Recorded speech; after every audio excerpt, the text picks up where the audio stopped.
चलो भाई आ जाओ। हमारा टॉपिक है जैन धर्म का। जैन धर्म के बारे में हमें पढ़ना है। लास्ट क्लास में हम लोग पढ़ चुके हैं किसके बारे में? सिंधु घाटी सभ्यता के बारे में पढ़ चुके हैं और वैदिक सभ्यता के बारे में पढ़ चुके हैं। क्वेश्चन लगाना आपका काम है। बहुत हद तक पढ़ लिया, एसएससी के बियॉन्ड पढ़ लिया है। जैसे वो हमने पढ़ा था ना कि कौन सा ब्राह्मण है, हाँ, सतपथ ब्राह्मण और ये ब्राह्मण वो ब्राह्मण, ये सब एसएससी में बहुत कम आता है।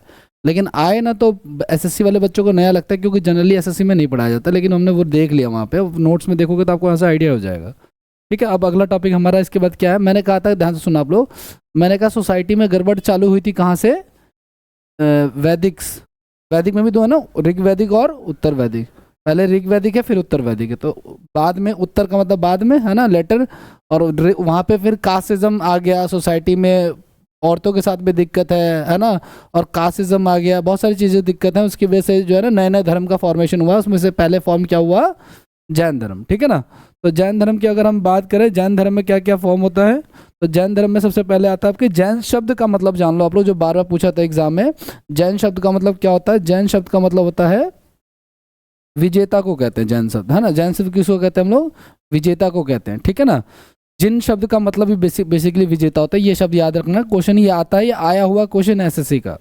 ठीक है। दूसरा क्या है?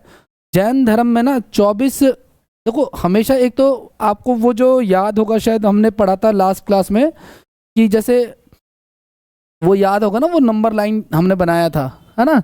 तो मैंने जो कहा था कि सबसे पहले आपका 2,500 जैसे 1,500 वैदिक सिविलाइजेशन, फिर आपका ये हड़प्पा सिविलाइजेशन, फिर आपका वैदिक सभ्यता, उसके बाद फिर जैन धर्म और बौद्ध धर्म, है ना। कोई पूछे जैन धर्म पहले आया या बौद्ध धर्म पहले आया, तो कहना कि जैन धर्म पहले आया। क्योंकि जैन धर्म के जो जैन धर्म में 24 तीर्थंकर है, 24 गुरु हैं, है ना। और बौद्ध धर्म में सिर्फ एक ही है, गौतम बुद्ध हैं। ठीक है ना। लेकिन इनके जो 24वें वाले हैं, महावीर स्वामी और गौतम बुद्ध, ये एक ही समय के लोग हैं। हालांकि उनके बीच में उम्र का अंतर है 10-20 साल का, है ना। तो ये जब ये 24वें नंबर इनके बराबर, तो बाकी के 23 भी तो हैं, है ना। इसका मतलब जैन धर्म पहले आया समाज में, उसके बाद क्या है आपका? बौद्ध धर्म आया। ठीक है ना। तो अब यहाँ पे जैन धर्म में 24 तीर्थंकर हुए, और जिसमें से 2 तीर्थंकर ऐसे ना गए जिनके बारे में प्रॉपर जानकारी है हमारे पास। मतलब सबसे ज़्यादा जानकारी लास्ट के 2, 23वें और 24वें। बाकी के जो उनके बारे में उतनी जानकारी हमारे पास नहीं है। ठीक है। और आगे क्या कह रहा है आपका जैन धर्म में? और क्या कह रहा है आपका? जो 23वें तीर्थंकर है उनका नाम है पाशर्वनाथ, और जो 24वें तीर्थंकर है उनका नाम है महावीर स्वामी। ठीक है। इसके अलावा देखो सुनो, सबसे पहले स्थापना, जो पहले तीर्थंकर थे ना प्रमुख, जिन्होंने स्थापना की इसकी, उनका नाम था ऋषभदेव। ठीक है ना। ऋषभदेव को आदिनाथ भी कहा जाता है। ठीक है। ऋषभदेव को आदिनाथ के नाम से भी डोनेट किया जाता है। ठीक है। तो टोटल 23 तीर्थंकर थे। पहले वाले का नाम था ऋषभदेव, ठीक है ना, ऋषभदेव। ठीक है। और 23वें वाले का नाम है पाशर्वनाथ, 23वें तीर्थंकर का नाम है पाशर्वनाथ, और 24वें का नाम है महावीर स्वामी। एक बुक में तो मैंने ये पढ़ा, एक बुक थी हिस्टोरियन की, उन्होंने तो ये दावा कर दिया कि महावीर स्वामी के जो पेरेंट्स थे ना, वो पाशर्वनाथ से ही उन्होंने दीक्षा विक्षा ली थी, है ना, और जैन बने थे। लेकिन ऐसा साक्ष्य मिलता नहीं है। महावीर स्वामी खुद भी क्षत्रिय थे, ऐसा भी ज़्यादा वो मिलता है ना। आगे इसका भी क्वेश्चन आया हुआ है। अच्छा, इसका और क्या? प्रथम तीर्थंकर ऋषभदेव और 22वें तीर्थंकर असित मीन का उल्लेख कहाँ पे मिलता है? ऋग्वेद में मिलता है। ठीक है ना। पहले वाले का उल्लेख और 22वें वाले का उल्लेख जो है सबसे मिलता है कहाँ पे? ऋग्वेद में मिलता है। लेकिन सबसे ज़्यादा जानकारी 23वें के बारे में मिलती है और 24वें के बारे में मिलती है, इसलिए उनको ऐतिहासिक कहते हैं। जैन धर्म का वास्तविक संस्थापक माना जाता है 24वें तीर्थंकर को, और 24वें कह लो या फिर कह लो आप लोग आखिरी, है ना। तो महावीर स्वामी को जो है वो वास्तविक संस्थापक माना जाता है। मैंने कहा कि पैदा करने वाला उतना बड़ा नहीं है जितना कि पालने वाला है ना। तो फिर पहले ऋषभदेव ने स्थापना कर दी, है ना, लेकिन एक्चुअल में ग्रो किया जिस धर्म ने, वो महावीर स्वामी के समय पर ग्रो किया, इसलिए इनको वास्तविक संस्थापक माना जाता है। ठीक है। आगे और क्या कह रहा है आपका? ये जो, अब पहले पाशर्वनाथ के बारे में थोड़ा सा जान लो आप लोग, क्योंकि 2 लोग हैं हमारे पास, 23वें और 24वें। तो पाशर्वनाथ जो है वो 23वें नंबर के। इनके बारे में क्या है? तो एक बार पूछा हुआ था, ये डीएसएसबी में भी पूछा हुआ है ये क्वेश्चन। ठीक है ना। पाशर्वनाथ जो है ना, काशी के इक्ष्वाकु वंशीय राजा अश्वसेन के पुत्र हैं। ठीक है ना। ये इक्ष्वाकु वंश वही वाला जो भगवान राम वाला वंश है, वही सेम वंश है। तो इक्ष्वाकु वंश के राजा हैं। ठीक है। यानी कि ये क्षत्रिय कुल से आते हैं। ठीक है। और इनके अनुयायियों को निगोध कहा जाता है। पार्श्वनाथ के जो अनुयायी हैं उनको निगोध कहा जाता है, ठीक है, इनको निगोध कहा जाता है। और क्या कह रहे हैं, इन्होंने कुछ कुछ चीजें दी इन्होंने, है ना, इन्होंने 4 चीजें बताई। सत्य पे चलने की बात कही, अहिंसा ना करने, अहिंसा के बारे में बताया, अस्तेय के बारे में बताया और अपरिग्रह के बारे में बताया, ठीक है।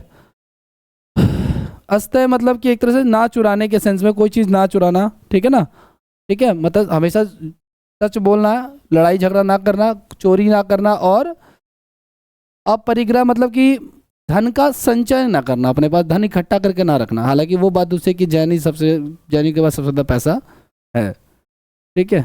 अगला, पार्श्वनाथ ने नदियों को भी धर्म में प्रवेश किया, क्योंकि जैन धर्म में यहाँ पे स्त्रियों को भी अपने धर्म में प्रवेश करने के लिए होगा भाई, ठीक है ना, स्त्रियों को भी अपने धर्म में प्रवेश किया, ठीक है ना, ये बात ध्यान रखनी है। जैन धर्म की खास बात यह है कि उन्होंने स्त्रियों को भी अलाउड किया।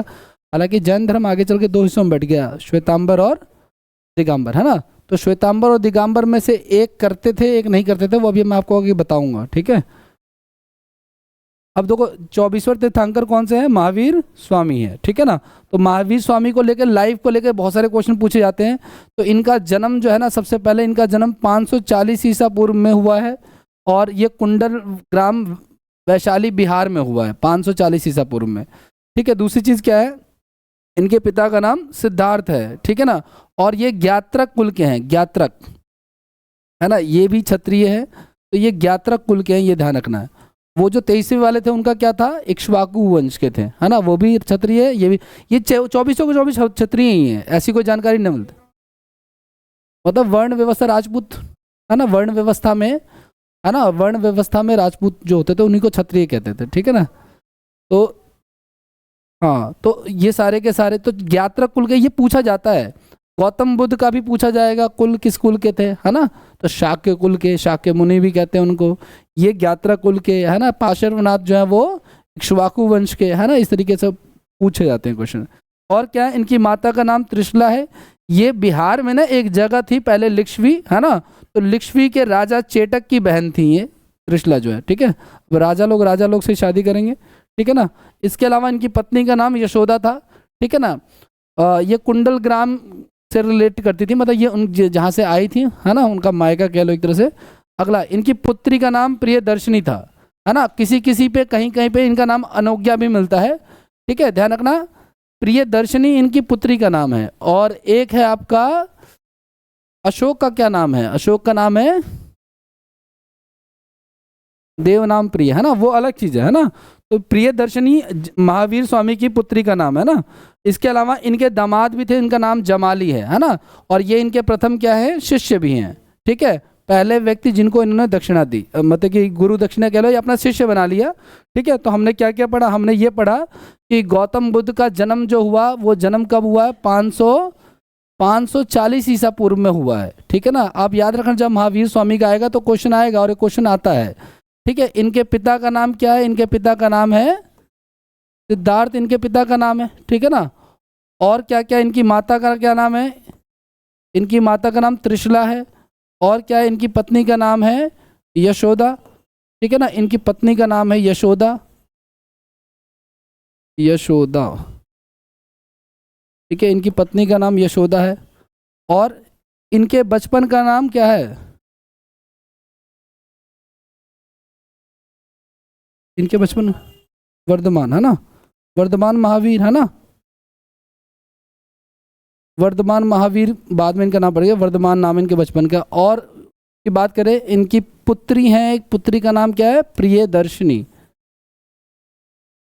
हाँ, हो सकते हैं भाई, मुझे नहीं पता। हाँ, प्रियदर्शनी, ठीक है, पुत्री का नाम प्रियदर्शनी। और शिष्य, पहले शिष्य का नाम, पहले शिष्य कह लो या पहले कह लो दामाद, है ना, ठीक है, तो उनका नाम क्या है, जमाली नाम है ना। ये सारी बेसिक चीज़ें आपको याद रखनी है। जो चीज़ आप भूलोगे वो तारीख है, वो आपको ध्यान रखनी है। आगे नेक्स्ट की बात करते हैं, जैन धर्म में और क्या क्या है महावीर स्वामी से रिलेटेड। और मैंने आपको बताया कि इन्होंने ना 30 वर्ष की आयु में जो अपने बड़े भाई, है ना, नंदवर्धन के आशीर्वाद से घर को परमिशन लेकर के छोड़ा, मतलब कि परमिशन लिया 30 साल की एज में। उसके बाद जो है वो घर त्याग दिया, गृह त्याग दिया, है ना। उसके बाद इनको अलाइनमेंट कहाँ पे हुई, 12 वर्ष इन्होंने तपस्या की, उसके बाद 42 साल की उम्र में उनको वैशाली में, है ना भाई, है ना, वैशाली में जो है उनको हुआ था। इतना ध्यान रखना आपको, वैशाली में इनको जो है वो, इनके बचपन का नाम वर्धमान है, ठीक है। और इनको ना महावीर, पराक्रमी, जिन और विजेता, जिन का मतलब ही क्या होता है, विजेता होता है, हमने पहले पढ़ा, पहला ही टर्म, पहला ही पॉइंट हमारा ये वाला था। तो इनके अन्य नाम भी है, इनको महावीर भी कहा जाता है, इनको पराक्रमी भी कहा जाता है जैनिज्म में, इनको जिन भी कहा जाता है और इनको विजेता भी कहा जाता है। ये सारे नाम महावीर स्वामी के हैं। बच्चों का नाम वर्धमान महावीर है और ज्ञान की प्राप्ति वैशाली में हुई थी, इतना रखना है, ठीक है। वृक्ष वगैरह का क्वेश्चन मैंने कभी नहीं देखा, वो तो आप लोग देखोगे तो बताओगे आप लोग क्या आ रहा है या नहीं आ रहा, ठीक है। Good evening.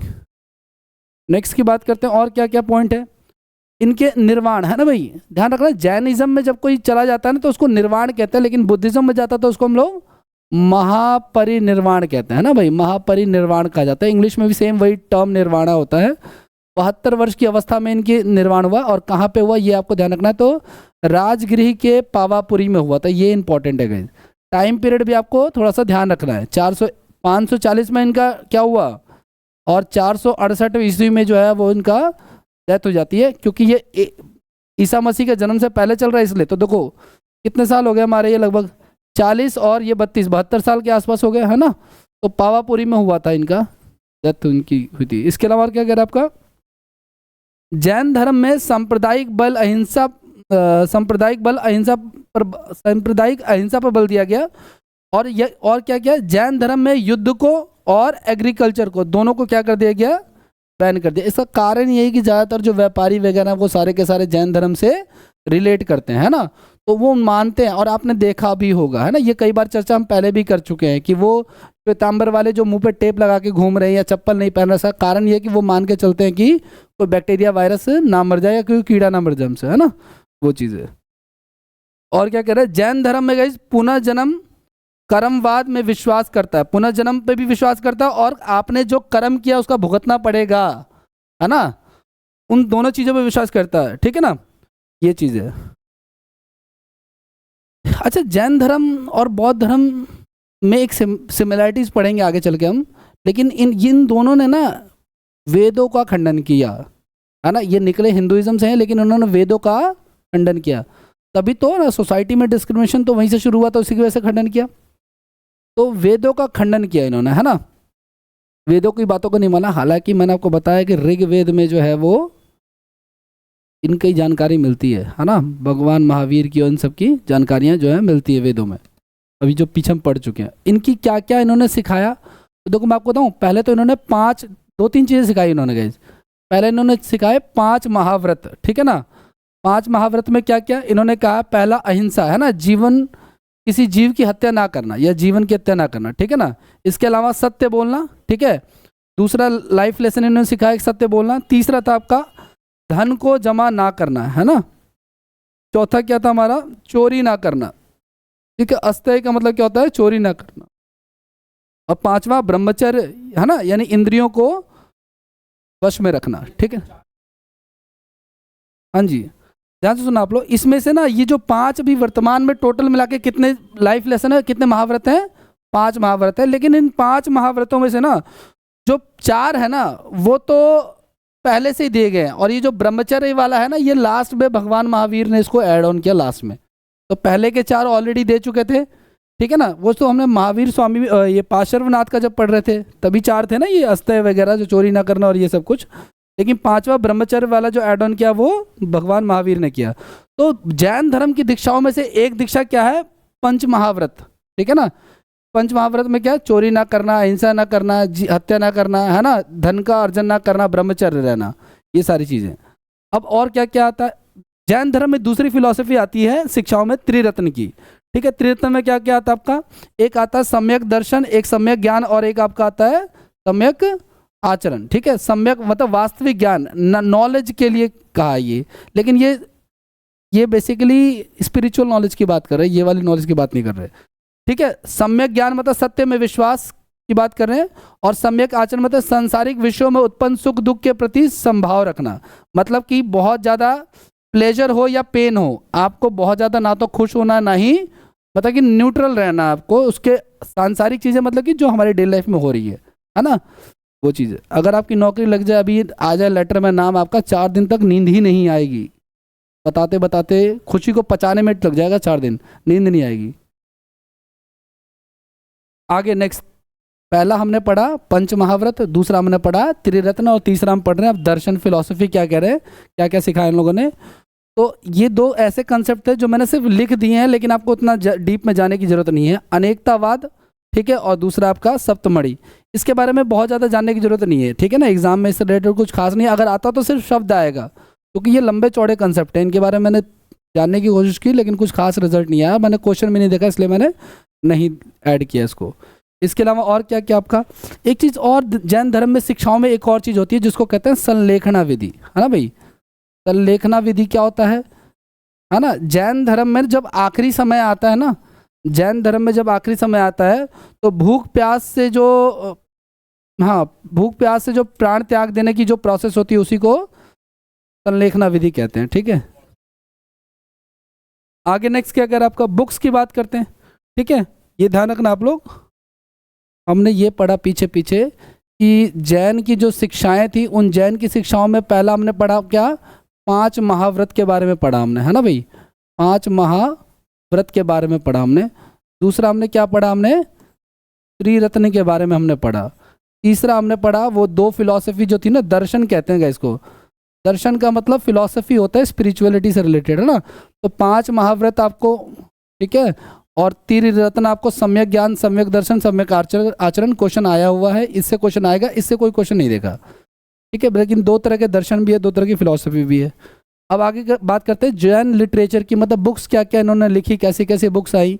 तो उसमें सबसे पहले आता है आपका क्या, कि जैन साहित्य में ना आपको ये नाम याद रखना है, नंबरिंग नहीं भी याद होगी तो भी चल जाएगा, लेकिन वैदिक सिविलाइजेशन में जो हमने पढ़ा ना 1028 सूक्त, ये वो, वहाँ पे नंबरिंग भी ध्यान रखना है, एग्जाम में नंबर भी आए हुए हैं, ठीक है। 12 अंग हैं, 12 उपांग है, 10 प्रश्न है, 6 छंद सूत्र हैं, 4 मूल सूत्र हैं। ये सारी चीज़ें, ये शब्द ध्यान रखना, ये सारे के सारे लिटरेचर के नाम किस धर्म से रिलेटेड है, अंग, उपांग, प्रश्न, छंद सूत्र और मूल सूत्र, ठीक है ना। ये सारी चीज़ें जो है वो जैन धर्म से रिलेटेड हैं। अब हुआ क्या, इसमें था तो और डिटेल में, लेकिन मैंने कहा ना हमने तो पढ़ना है एग्जाम के पॉइंट ऑफ व्यू से, तो उसी हिसाब से उठाया हुआ है। लेकिन जब आप लोग जैन धर्म का टॉपिक आप उसमें लगाओगे, क्वेश्चन लगाओगे, तो आप देखना कि इससे लिटरेचर से रिलेटेड कितने क्वेश्चन है। जब आप इसके नोट्स बनाओगे, मान के चलो आपने नोट्स बनाया, लिटरेचर में ये लिख दिया आपने, बात खत्म होगी, लेकिन क्वेश्चन देखा कि कुछ आ गया, इससे डीप आ गया क्वेश्चन, तो आप नोट्स में ही उसको ऐड ऑन करो, अगली बार नोट्स को रिवाइज करो, फिर दोबारा से वापस क्वेश्चन पे आओ, दोबारा क्वेश्चन लगाओ, है ना। आगे क्या करा आपका, भद्रबाहु जो है ना, एक बंदा था भद्रबाहु, इसके बारे में आगे पढ़ेंगे हम लोग। भद्रबाहु ने संस्कृत भाषा में ना एक किताब की रचना की जिसका नाम था कल्पसूत्र। क्या नाम था इसका, तो कल्पसूत्र की रचना की, जिसमें ना जिसमें जितने भी तीर्थंकर थे, टोटल कितने थे, 24 तीर्थंकरों के जीवन का परिचय मिलता है, उनके जीवन का चरित्र की जानकारी मिलती है, कैरेक्टर के बारे में, कौन कैसे था, क्या कहाँ से आया था, वो चीज़ें। और जैन संगीतियों के बारे में देखो, मैंने कहा ना बौद्ध की भी संगीतियाँ मतलब जहाँ पे सारे लोग इकट्ठा होकर के अपनी सारी बातों को लिखते थे और उनको कंपाइल कर लेते थे बुक्स बनाने के लिए, ठीक है। तो जैन धर्म में तो ज़्यादा कुछ नहीं हुआ, लेकिन जैन संगीति को पढ़ने से पहले इस समय की ना कुछ मुख्य बातें, किन किन राजाओं ने जैन धर्म को संरक्षण दिया, क्योंकि धर्म तो वही बचा रहेगा जिसको संरक्षण अच्छा खासा मिला हुआ है। मैंने कहा ना, आपका राजा कैसा बिहेव करता है, वो किस रिलीजन से है, यूं ही थोड़ी इंस्टाग्राम पे हिंदुइज्म का बढ़ावा मिला हुआ है, समझ पा रहे हो ना आप लोग। या योगी का, या यूपी में अभी अगर इस देश का कोई प्रधानमंत्री या मुख्यमंत्री अगर मुस्लिम हो जाए तो फिर वो दूसरी पार्टी भी ऐसी बढ़ावा करेगी, है ना, वो चीज़ है, समझ पा रहे हो आप लोग। तो ऐसे ही क्या आपका जैन धर्म को संरक्षण देने वाले राजा कौन कौन से थे, ठीक है। तो बिंबिसार था, चंद्रघोट था, अजातशत्रु था, उदायन था, उदायन लिख लेना, यहाँ पे उदायन लिख दिया मैंने, उदायन था, ठीक है। ये सारे के सारे नाम जो थे ये उससे रिलेटेड है। कुछ के नाम हम पढ़ेंगे अभी हिस्ट्री में जब शुरू करेंगे, जैसे ये जो ये बिंबिसार है, ये नॉट ये गलत टाइप हो गया, बिंबिसार है ये, ठीक है ना। ये किस वंश का, ये हर्यक वंश का संस्थापक है ये बिंबिसार, है ना। तो ये उसी से आगे और भी आएंगे, इसके बारे में इतना सोचने की जरूरत नहीं है। अच्छा, ये तो महावीर स्वामी के समकालीन, मतलब जब 24वें तीर्थंकर महावीर स्वामी जब जिंदा थे उस समय भारत में ये राजा भी जिंदा थे, ठीक है ना। लेकिन जैन धर्म को मानने वाला राजा कौन थे, तो मौर्य वंश का चंद्रगुप्त मौर्य था। कलिंग का खारवेल था, कलिंग नरेश खारवेल। ठीक है, इसके अलावा राष्ट्रकूट का था अमोघ वर्ष था। ठीक है, इसके अलावा उदाइन था। ठीक है, ये सारे नाम जो है वो मिलते हैं, मतलब ये सारे के सारे महावीर स्वामी के समकालीन है। ठीक है, जैन धर्म को मानने वाले, और ये वाले महावीर स्वामी के समकालीन है। प्रथम जैन सम्मेलन जो है वो पाटलिपुत्र के शासक चंद्रगुप्त मौर्य के समय में हुआ था। अभी आगे आएगा तो हम इसके बारे में जानेंगे। और क्या कह रहा है आपका, और जैन स्क्रिप्चर में क्या है, ध्यान से सुना आप लोग। जैन संगीतियों के बारे में पढ़ने से पहले मैंने आपको पीछे ये बताया अभी अभी जस्ट, कि जैन संगीति में वो राजा थे जो जैन धर्म को मानते थे या महावीर स्वामी के पैरेलल थे। अब देखो, पहली जैन संगीति कब हुई, 322, है ना। पहली जैन संगीति जो हुई थी 322 ईस्वी में हुई थी, है ना। तो पाटलिपुत्र में हुई थी, स्थूलभद्र के टाइम पे। इसको मतलब इसका अध्यक्ष जो था वो स्थूलभद्र था। ठीक है ना। और मैंने प्रेसिडेंट के बारे में नहीं लिखा, ठीक है, नहीं, हाँ ठीक है। देखो सुनो, ये संख्या हो गई, ये वर्ष हो गया, स्थान हो गया, अध्यक्ष हो गया, और रिजल्ट हो गया था। ये आपका क्या हो गया, 322 में हुआ, ये हमारा ईयर हो गया, स्थान कौन सा हो गया, और उसका अध्यक्ष कौन था, और 12 अंगों का, वो जो 12 बुक्स देख रहे हो ना, इसका कंपाइलेशन किया गया। ऐसे ही जब हम साउथ के बारे में पढ़ेंगे तो इनका पर्पस यही होता था। बुद्धिज्म में भी 4 बौद्ध संगीतियाँ हुई, उनका भी यही हुआ। और साउथ इंडिया के बारे में जब हम पढ़ेंगे संगम काल के बारे में, तो संगम काल नाम इसलिए पड़ा क्योंकि वो संगम नदी, संगम का मतलब क्या होता है, मिलना, तो मिल करके वो लोग भी बुक्स ही लिखा करते थे, जो जो उनकी हिस्ट्री में हो चुका है। अच्छा, ये महावीर स्वामी का जन्म कब हुआ है, 540, और डेथ कब हुई, 468 में। 72 साल की उम्र में डेथ हो गई, है ना। 72 आप माइनस कर देना आप लोग तो भी आ जाएगा, कोई दिक्कत नहीं है। तो ये पहला जैन धर्म का सम्मेलन कब हो रहा है, 300, ये तो उनके जाने के लगभग 100 साल से भी ज़्यादा के समय के बाद हो रहा है, 100 साल के बाद हो रहा है। इसका मतलब महावीर स्वामी का लेना देना नहीं है इससे, मतलब महावीर स्वामी इस समय जिंदा नहीं है। इसका मतलब ये हो गया कि चंद्रगुप्त मौर्य, अभी हमने पीछे और भी चीज़ पढ़ी थी क्या, ये पढ़ा ना हमने तो, कि भाई जैन धर्म के प्रथम जैन सम्मेलन के दौरान पाटलिपुत्र का राजा कौन था, चंद्रगुप्त मौर्य था। तो ये जो, अच्छा इसी के साथ था वो अभी पीछे पढ़ा ना भद्रबाहु, है ना। पहला राजा कौन है यहाँ पे, भद्रबाहु, और स्थूलभद्र था ना। और उस समय राजा कौन था, मगध का राजा कौन था, तो चंद्रगुप्त मौर्य था। ठीक है, मतलब ये जैन धर्म को मानता था लेकिन महावीर स्वामी के कंटेम्प्रेरी नहीं था, समकालीन नहीं था। ठीक है, अगला दूसरा हुआ हमारा 513 या 516, इसको लेकर थोड़ा सा डाउट चलता है। तो ये वल्लभी गुजरात में हुआ, ये आपको यही डेट ध्यान में रखनी है। अगर आपको एक, देखो सुनो, मैंने 2 डेट लिखी है, जब आप क्वेश्चन अटेम्प्ट करोगे और ये क्वेश्चन आता है तो वहाँ पे एक ही डेट होगी, वही डेट आपको फॉलो करनी है एसएससी के हिसाब से। ठीक है, वल्लभी गुजरात में हुआ था, और क्षमा श्रवण ने जो है उसको लीड किया था। ठीक है, 516 ईस्वी में। ठीक है,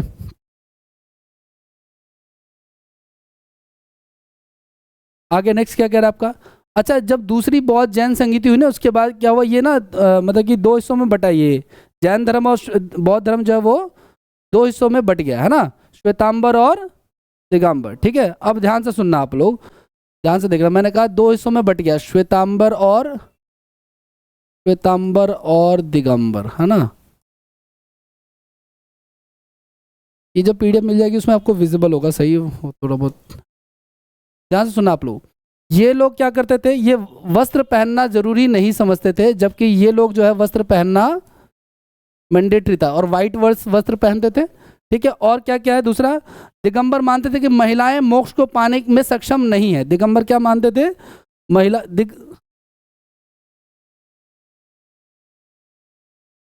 एक मिनट, उल्टा लिख दिया ना मैंने इसके, श्वेतांबर वस्त्र पहनते थे और दिगंबर वस्त्र नहीं पहनते थे। ठीक है, और क्या कह रहा है, दिगंबर ये मानते थे कि महिलाएं मोक्ष को पाने में सक्षम नहीं है। दिगंबर ये मानते थे कि महिलाओं के लिए मोक्ष नहीं है, मतलब उनको अलाउड नहीं है। लेकिन श्वेतांबर ऐसा मानते थे कि महिलाएं जो है मोक्ष पाने के लिए सक्षम, इनके बीच का मतभेद है ये। ठीक है ना। अगला और क्या क्या है, दिगंबर मानते थे कि भिक्षुओं को किसी की भोजन की जरूरत नहीं होती, जबकि श्वेतांबर मानते थे कि भिक्षुओं को भोजन की जरूरत होती है। ठीक है, तो भोजन, भिक्षुओं को, दिगंबर मानते थे भिक्षुओं को भोजन की जरूरत होती है, नहीं होती है। ठीक है ना। हाँ, 6 अंजुल खाना खाते हैं और 6 ही अंजुल पानी पीते हैं। जितना आपके हाथ में आ जाए। हाँ हाँ, नहीं वो तो अब ऑब्वियस सी बात है, वो तो कंसेप्ट की बात है, ठीक है ना। यही कुछ मतभेद रहा होगा तभी तो उनके बीच में सेपरेशन हो गया ना। किसी भी रिलीजन के बीच में यही कारण से सेपरेशन होता है। बुद्धिज्म भी तो टूट गया, हिंदुइज्म टूटा तो ये बने, इनके बीच में भी डाइवर्सिफिकेशन हुआ, मुस्लिम धर्म में हुआ, हर धर्म में होता है, ठीक है ना।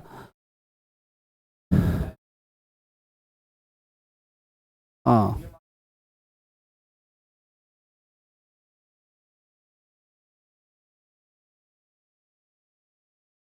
भिक्षुओं को भोजन जो है वो अलाउड होता था, ठीक है। ये सब चीजें, एक और चीज नेक्स्ट क्या कह रहा है इसमें, दिगंबर संप्रदाय में ये जो दिगंबर थे ना, इसकी स्थापना जो थी, बात है नहीं भाई, इसकी स्थापना भद्रबाहु ने की, ठीक है ना। और जबकि दूसरे थे उनकी स्थापना जो है वो स्थूलभद्र ने की, ठीक है ना, स्थूलभद्र ने की।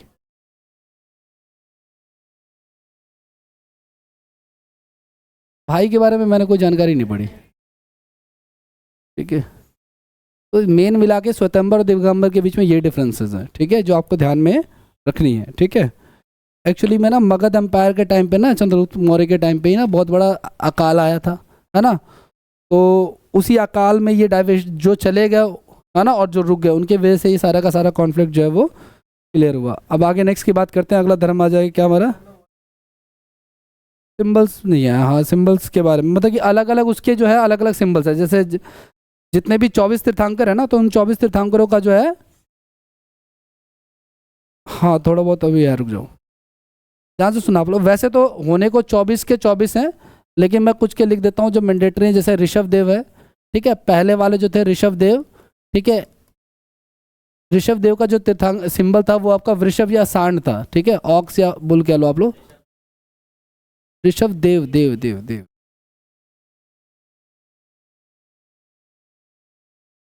ऋषभ देव, ठीक है ना। तो इनको बॉल बैल या सांड या ऑक्स कह सकते हो या बुल कह सकते हो। दूसरे जो थे वो अजीत नाथ थे, ठीक है, दूसरे जो थे वो अजीत नाथ थे, ठीक है। इनका हाथी था सिंबल, ठीक है। तीसरे जो थे वो संभवनाथ थे,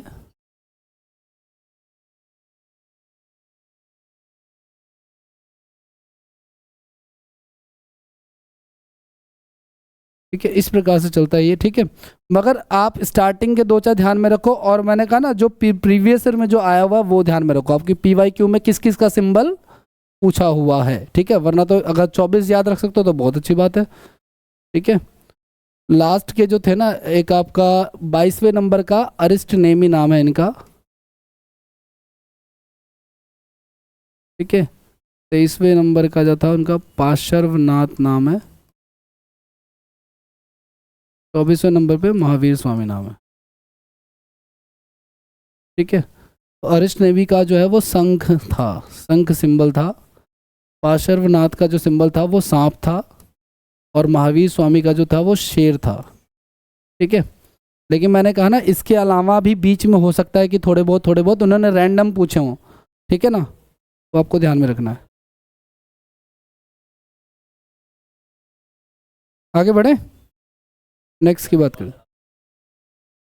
अच्छा, रिकॉल करवा दूं, रिकॉल देख लो आप लोग। जैन धर्म के बारे में पढ़ रहे थे, हाँ रिकॉल कर लो, कोई इशू नहीं। जैनिज्म के बारे में पढ़ रहे थे हम लोग। जैन धर्म में पहली बात ध्यान रखना आप लोग कि जैन धर्म में जिन शब्द का क्या मतलब होता है, जिन शब्द का मतलब होता है विजेता, जिन शब्द का मतलब होता है विजेता, है ना, ये याद रखना आपको पहली बात। जैसे बुद्ध शब्द का मतलब होता है इनलाइटमेंट, प्रकाश, है ना, नॉलेज, ठीक है। दूसरी बात, जैन धर्म में टोटल तीर्थंकर हुए 24, ठीक है। ये जैन धर्म में, हाँ लीडर कह लो, तीर्थांक वैसे इंग्लिश वर्ड तीर्थंकर ही है, ठीक है ना। बट जो भी स्पिरिचुअल गुरु कह लो, जो कहना चाहो, है ना, जिन्होंने सेंट कह लो आप लोग, ठीक है, जो कहना चाहो, तो 24 तीर्थंकर हुए। इसकी स्थापना जो पहले वाले थे उनका नाम, स्थापना किसने की, फाउंडर कौन है, तो इनका फाउंडर जो है वो ऋषभ देव है। फाउंडर कौन है हमारा, ऋषभ देव है, ठीक है, ऋषभ देव फाउंडर है, ठीक है। और उसके बाद सीधे जंप कर जाता है मामला 23वें पे और 24वें पे। तो 23वें है पार्श्वनाथ, पार्श्वनाथ, और 24वें क्या है, महावीर, महावीर स्वामी, ठीक है। महावीर स्वामी को एक्चुअल फाउंडर यानी कि वास्तविक संस्थापक कहा जाता है, ठीक है। और महावीर स्वामी का सिंबल क्या है, शेर है, ठीक है ना। इनका सिंबल क्या है पार्श्वनाथ का, सांप है। तुम नाग कह रहे हो, नाग? नहीं कोई दिक्कत नहीं है, ठीक है। ऋषभ देव का सिंबल क्या है? बुल या ऑक्स कह लो आप लोग, ठीक है ना, इस प्रकार से। ये संस्थापक है, लेकिन एक्चुअल फाउंडर कौन है? महावीर स्वामी। सबसे ज़्यादा जानकारी इन दोनों के बारे में मिलती है, इसकी वजह से इनके बारे में डिटेल हमारे पास ज़्यादा है, ठीक है। अब बात करते हैं पार्श्वनाथ के बारे में, पार्श्वनाथ के बारे में, ठीक है। तो पार्श्वनाथ जो है वो कौन से वंश के हैं? इक्ष्वाकु वंश के हैं, ठीक है, इक्ष्वाकु वंश के हैं। कहाँ के? इक्ष्वाकु वंश से रिलेट करते हैं। और काशी इनके पिताजी जो थे वो कहाँ के राजा हैं? काशी के, ठीक है ना। इसके अलावा उन्होंने 4 महाव्रत के बारे में बताया था, ठीक है। और 5वां ऐड ऑन कर दिया क्या महावीर ने? 5वां जो ऐड कर दिया वो क्या था हमारा?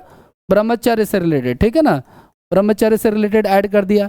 इसके अलावा फिर आते हैं ये महावीर स्वामी के बारे में, है ना। तो महावीर स्वामी को लेकर के क्या क्या आता है वो देख लो आप लोग। तो सबसे पहले तो इनका जन्म, इनका बर्थ कब हुआ महावीर स्वामी का?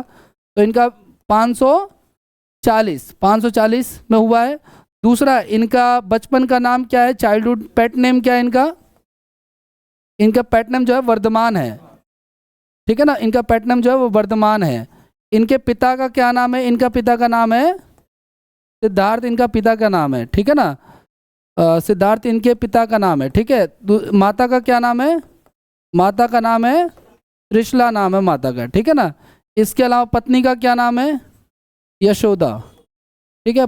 पत्नी का नाम यशोदा है। पुत्री का नाम है प्रियदर्शनी, प्रियदर्शनी, ठीक है ना। इसके अलावा एक आपका दामाद या पहला शिष्य जमाली, ठीक है, जमाली नाम है, ठीक है। बाकी और जानकारी के लिए देखो सुनो, इनसे रिलेटेड ना जगह फेमस है, दिलवाड़े के जैन मंदिर। और झारखंड में एक जगह है जिसका नाम है पार्श्वनाथ की पहाड़ी, वो जगह झारखंड में है। पार्श्वनाथ, जैसे वो ज्योतिर्लिंग सुना है ना आपने 12, तो एक बोलबम है जो कि झारखंड में है, बोलबम, ठीक है। वहाँ भी लोग कांवड़ लेके जाते हैं, जैसे यहाँ के लोग हरिद्वार जाते हैं, बिहार यूपी वाले जो है वो उस तरफ चले जाते हैं, वो थोड़ी हरिद्वार लेके आएंगे या कहीं और, ठीक है। देवघर कहते हैं, है ना, बोलबम भी कहते हैं लोकल लैंग्वेज में, हम लोग तो बोलबम बोलते हैं। हमारे घर से वैसे तो पास नहीं है, पैदल जाना पॉसिबल नहीं है, एक लिमिट तक जाते हैं, उसके बाद लोग पैदल उठा लेते हैं वहाँ से। बाकी जिसकी जैसी कैपेसिटी जाने वाला तो यहाँ से भी पैदल चले जाते हैं हरिद्वार, है ना। तो देवघर बोलते हैं, वहीं उसी से थोड़े डिस्टेंस पे जो है ना पार्श्वनाथ की पहाड़ी है, जो कि जैन धर्म का एक प्रमुख स्थल है, ठीक है। वो उनसे रिलेटेड वहाँ पे ज्ञान की प्राप्ति हुई, ठीक है। उसको होली प्लेस मानते हैं जैनिज्म में। टूरिज्म के पीछे वो गवर्नमेंट ने अलाउ कर दिया, वो छपरी लोग आके रील्स बना रहे थे, उस पर जैन धर्म ने ऑब्जेक्शन किया। सर जैन धर्म बहुत सक्रिय है। मैंने चैट जीपीटी को बोला नोट्स के लिए मेरे लिए जैन धर्म की एक फोटो बनाओ महावीर स्वामी, उसने कहा हम नहीं बनाएंगे, ठीक है, किसी और की बना लो आप, हम जैन धर्म की नहीं बनाएंगे, ठीक है ना। देयर आर सम कॉपीराइट्स और बहुत सारी बातें उसने मुझे बताई जो हम नहीं बना सकते, समझ पा रहे हो आप लोग। और इतने एक्टिव है कि उसको रोक रखा है कि आप नहीं बना सकते। अगर मैं कहता हूँ कि भगवान कृष्ण की एक फोटो बना तो बना देता सुंदर सी, ठीक है ना। या मैंने चेक नहीं किया, कहता नहीं बनाता, हो सकता है कि हाँ हो सकता है। पार्श्वनाथ की पहाड़ी बोलते हैं, बाकी मुझे उतना डिटेल में नहीं पता इसका। बाकी क्वेश्चन आएगा तो मैंने कहा ना आप लोग ऐड ऑन कर लेना, मेरा काम आप लोगों को आइडिया देने का है। नेक्स्ट पे आते हैं, नेक्स्ट हमारा बुद्धिज्म है गाइस, जिस बौद्ध धर्म, ठीक है ना। बौद्ध धर्म के बारे में आते हैं, सबसे पहले आ जाओ। बौद्ध धर्म के संस्थापक जो है वो, यहाँ पे तो 24 वाला हिसाब नहीं है, यहाँ पे सिर्फ एक ही कंसेप्ट है, सिंगल आदमी, वन मैन आर्मी चल रहे हैं, है ना, महात्मा बुद्ध, है ना। और बुद्ध का मतलब प्रकाश होता है गाइस, नॉलेज, प्रकाश, ठीक है ना, ज्ञान कह लो आप लोग, ठीक है, बहुत सारे हो सकते हैं, ठीक है। गौतम बुद्ध को एशिया का प्रकाश पुंज या एशिया का ज्योतिपुंज कहते हैं, इसको लाइट ऑफ एशिया भी कहते हैं। अगर आप लूसेंट उठाओगे ना तो किसने कहा था उस अंग्रेज का नाम भी आपको मिल जाएगा, उसने अपनी बुक में लिखा हुआ है, ठीक है। बाकी वो क्वेश्चन मैंने नहीं देखा। गौतम बुद्ध के बारे में पढ़ लेते हैं। सबसे पहले इनका जन्म 563 में हुआ है। अब ध्यान से सुनना आप लोग, कुछ गड़बड़ है। इनका जन्म कब हुआ? 540 में, ठीक है ना। और 468 में इनकी डेथ हुई, और इनका जन्म कब हुआ है? 563। इसका मतलब तो बड़ा कौन है फिर?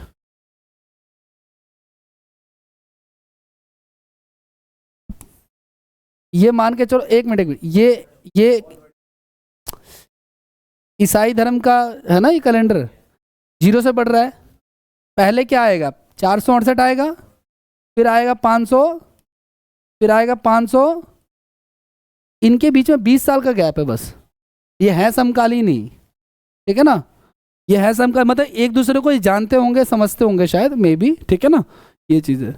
लेकिन कभी मिलना नहीं होता होगा या क्या पता, ठीक है। और मिलना भी होता होगा तो कुछ खास नहीं, क्योंकि रिलीजन को रिप्रेजेंट करने वाले लोग जनरली मिल भी जाते हैं तो बस कुछ खास नहीं हो पाता, ठीक है। तो ध्यान रखना आप लोग कि इनके जन्म जो है 563 ईसा पूर्व में कपिल वस्तु के लुम्बिनी नेपाल वाले इलाके में हुआ था, ठीक है। ऐसा हमें जानकारी मिलती है अशोक के एक स्तंभ लेख से। आगे नेक्स्ट क्या कह रहे हैं आपका, इनके बचपन का नाम जो है वो सिद्धार्थ है, इनके पिता का नाम जो है वो शुद्धोदन है, ठीक है। और ये शाक्य गण को रिप्रेजेंट करते हैं, बातें नहीं करो भाई, ये शाक्य गण को रिप्रेजेंट करते हैं, यानी ये भी राजा हैं। और इनकी का जैसे वहां पे हमने पढ़ा था ना, इक्ष्वाकु वंश पढ़ा हमने, और हमने पढ़ा क्या, यात्राकुल, यात्राकुल पीछे लिखा नहीं, यात्राकुल भी था ना महावीर स्वामी का, पार्श्वनाथ का था इक्ष्वाकु, ऐसे इनका था शाक्यगण, कपिल वस्तु के राजा थे इसकी वजह से, ठीक है। आगे नेक्स्ट क्या कह रहा है आपका, और क्या, इनकी माता का नाम था महामाया, ठीक है ना।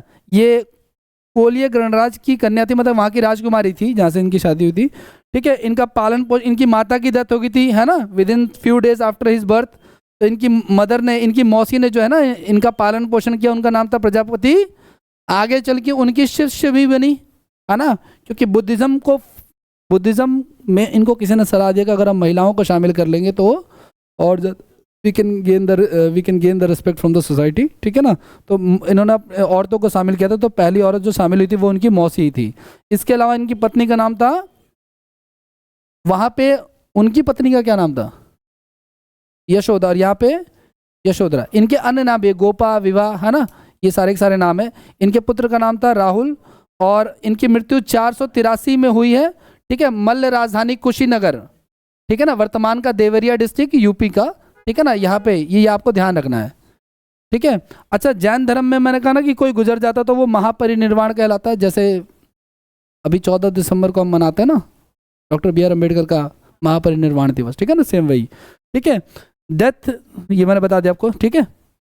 तो इसके बारे में ना ये सारी चीज़ें एंड में चलो रिकॉल कर लेते हैं, वैसे एक बार देख ही लेते हैं, है ना।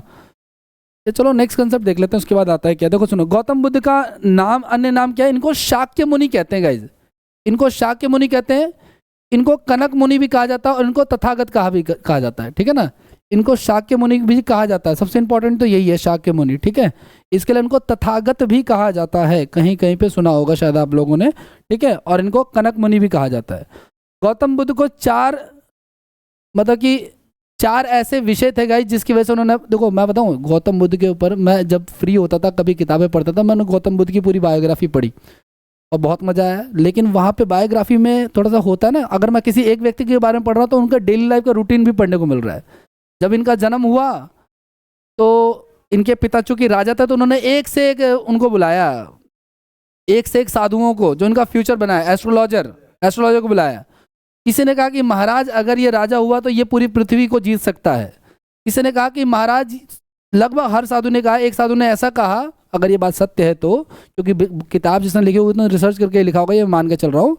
एक ने कहा कि सर ये बहुत बड़ा साधु बनेगा, स्पिरिचुअलिस्ट बनेगा, ये राजा का बेटा चाहेगा कि हमेशा क्या बने वो।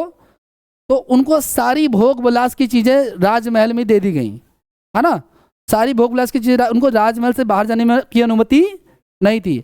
अगर राजमहल से बाहर जा रहे हैं तो उस दिन पूरी पूरी पूरी प्रजा को ही साइड कर देते, मतलब सुनसान हो जाता था, है ना, ये चीज़ है। एक दिन जब वो महल में टहल रहे थे तो फिर महल में टहलते थे उन्होंने अपने जो उनका चेरॉट था, जो उनका रथ वाला था, उनको उन्होंने ऑर्डर दिया कि भाई बाहर चलो, जबकि प्लान तो नहीं था, वो तो हमेशा प्री प्लान पे जाते हैं, है ना। तो जब गए तो उनको 4 चीज़ें नजर आई और ये सब चीज़ें पर उन्होंने खूब सारे क्वेश्चन अपने उससे पूछे, ठीक है। और उसके बाद धीरे धीरे उनके मन में ये सारी चीज़ें, उसके बाद उन्होंने छोड़ना चालू किया, ठीक है। 4 चीज़ें जो उनको दिखी, क्या क्या दिखा उनको, एक बूढ़ा व्यक्ति दिखा, उनको एक बीमार व्यक्ति दिखा, उनको एक मृत व्यक्ति दिखा, और उनको एक सन्यासी दिखा जो कि काफ़ी प्रसन्न मुद्रा में था। तो ये सारी चीज़ें उनको नजर आती हैं। इसके बाद उनके दिमाग में ये इन सब, अब देखो हम तो ये पढ़ लेते हैं कि 4 चीज़ें दिखी, क्वेश्चन भी आ गया एग्जाम में, लेकिन इन 4 चीज़ों को देखने के बाद वो जो रथ वाला था ना, उनसे उन्होंने खूब सवाल पूछे। वो सीनियर सिटीजन था कोई, उसको काफ़ी सारी नॉलेज भी थी। उसने उसने कोई कमी नहीं छोड़ी, उसने सारी बातें बताई, है ना। तो वो बताने के बाद इनके दिमाग में और सारे क्वेश्चन रेज हुआ कि मैं यहाँ पे मौज काट रहा हूँ महल में और जनता इतनी त्रस्त है ना। तो इन सबको देखते हुए उन्होंने ना छोड़ने की प्लानिंग जो है वो की। अब आगे क्या कह रहा है आपका, बौद्ध जीवन से रिलेटेड घटनाएं।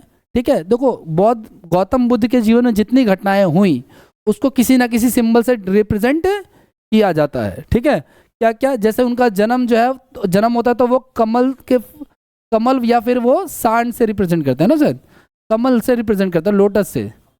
ठीक है, कमल से रिप्रेजेंट करते हैं। ठीक है, नेक्स्ट है क्या आपका, अगर उन्होंने जब ये सब सारी नॉलेज हुई कि मुझे घर छोड़ना चाहिए, वो घर छोड़ देते हैं, इस चीज को रिप्रेजेंट किया जाता है घोड़े से। ज्ञान को, जो उनको ज्ञान की प्राप्ति हुई, इसको पीपल के पेड़ से रिप्रेजेंट किया जाता है। ठीक है ना, निर्वाण की प्राप्ति जो हुई, ठीक है, इसको फुटप्रिंट से किया जाता है, नॉलेज जो उनको हुआ इसके बाद का। और मृत्यु जो है वो आपका क्या हुआ, उसको डेथ को स्तूप से रिप्रेजेंट करते हैं ना, जहाँ पे इनके अवशेषों को रखा गया। ठीक है, निर्वाण फुटप्रिंट, जिनके पग, ऐसा कह लो आप लोग, जो उन्होंने ऐसा कह सकते हो आप लोग कि जो उन्होंने नॉलेज दी, उस नॉलेज पे फॉलो करने वाले लोग, ऐसा कह सकते हो आप। ठीक है ना, क्योंकि निर्वाण का मतलब ये, परिनिर्वाण का मतलब तो उनका ना रहना है बेसिकली। ठीक है ना, नॉलेज उनकी हुई, लेकिन उनके नॉलेज पे जो फॉलो करने वाले लोग थे उसको पद चिन्ह फुटप्रिंट से उनको दिखाया गया। ठीक है, तो 5 अलग अलग सिंबल्स हैं। ठीक है, जन्म का सिंबल जो है वो कमल है। ठीक है ना, ठीक है, कमल या फिर सांड के सिंबल से भी, इसको ना बुल के सिंबल से भी रिप्रेजेंट किया जाता है, साउंड हो गया ये। ठीक है, इसको बुल के सिंबल से भी रिप्रेजेंट करते हैं। घर छोड़ने के सिंबल को, जो घर छोड़ना जो उनका, वो हॉर्स के सिंबल से है ना। कि तीसरा हमारा ज्ञान का सिंबल है, उसे बोधि वृक्ष से या फिर पीपल के पेड़ से रिप्रेजेंट करते हैं। निर्वाण के सिंबल को पश्चिम से रिप्रेजेंट करते हैं, और मृत्यु के सिंबल को, ठीक है, स्तूप से। मृत्यु को यहाँ पे क्या कहा जाता है, महापरिनिर्वाण कहा जाता है। ठीक है, अब आगे की बात करते हैं। अब स्टेटमेंट वाइज चीजें कुछ कुछ, क्या क्या। पहला, इन्होंने 29 वर्ष की आयु में जो अपना गृह त्याग कर दिया, जिसे निर्वाण कहा गया या महापरिनिर्वाण कहा गया। तत्पश्चात सिद्धार्थ वैष्णव के समस्त सांस्कृतिक दर्शन के, ये तो उतना इंपॉर्टेंट नहीं है, इसके इतना डीप में जाने की जरूरत नहीं है। ठीक है, हाँ कह सकते हो आप। देखो ये पहले था, बाद में इसको एडजस्ट करके ना चीज़ों को सिंबलाइज किया गया, लेकिन फिलहाल जब उन्होंने घर छोड़ा तो उसको महापरिनिर्वाण कहा गया। ठीक है, ध्यान से सुना आप लोग। पहले इनके गुरु थे, ये इंपॉर्टेंट है, पहले इनके गुरु थे रामपुत्र। ठीक है ना, रामपुत्र जो थे पहले उनके पुत्र है, एक्चुअली नॉट पुत्र है। ठीक है ना, रामपुत्र उनके पहले गुरु थे। 6 वर्ष के बाद जो उन्होंने तपस्या की, उसके बाद जो है उनको निरंजना नदी के तट पर जो है, या पुनपुन नदी भी बोलते हैं उसको वर्तमान में, उनको ये याद रखना, MTS 2024। ठीक है ना, लास्ट क्लास में हमने वो स्टैटिक जीके में पढ़ा था ना, पूर्णिमा और ये सब कुछ है ना, बैसाख में पूर्णिमा के दिन जो है वो। अच्छा, जितने भी धार्मिक गुरु हैं उनको हमेशा इसी टाइम पीरियड में ना, पूर्णिमा के आसपास या बैसाख पूर्णिमा में ही ज्ञान की प्राप्ति होती है, चाहे वो गुरु नानक देव या कोई और उठाओगे ना आप लोग, तो कॉमन चीजें मिलती है बहुत। ठीक है, ध्यान सुनना आप लोग। वैशाख पूर्णिमा के जो है ना, राज सिद्धार्थ के ज्ञान की प्राप्ति की। आगे बढ़े, इसके बाद क्या वो स्थान, अभी देखते हैं इनको, जिस स्थान पे उनको ज्ञान की प्राप्ति हुई वो क्या कहलाया हमारा। ठीक है, बुद्ध का शाब्दिक अर्थ होता है, ये क्वेश्चन भी आया हुआ है, बुद्ध का शाब्दिक अर्थ होता है ज्ञान की प्राप्ति। ठीक है, इन्होंने अपने, बुद्ध ने अन्य उपदेश कहाँ कहाँ पे दिए, तो पहला उन्होंने सारनाथ में दिया उपदेश। ठीक है ना, इसके अलावा और किस भाषा में दिया। देखो ये लोग पॉपुलर हो पाए, जैसे मैंने कहा कि जैन धर्म के महावीर स्वामी पॉपुलर हो पाए, या बौद्ध धर्म के महावीर स्वामी, ये बौद्ध धर्म के जो गौतम बुद्ध हैं वो पॉपुलर हो पाए, उसका कारण ये था कि ये लोग उसी भाषा में देते थे अपनी सारे के सारे स्पीचेस, जिस भाषा को जनता समझ पाती थी। ठीक है, मतलब इन्होंने संस्कृत को या किसी अन्य भाषा को नहीं चुना जो कॉम्प्लिकेटेड होता था। ठीक है,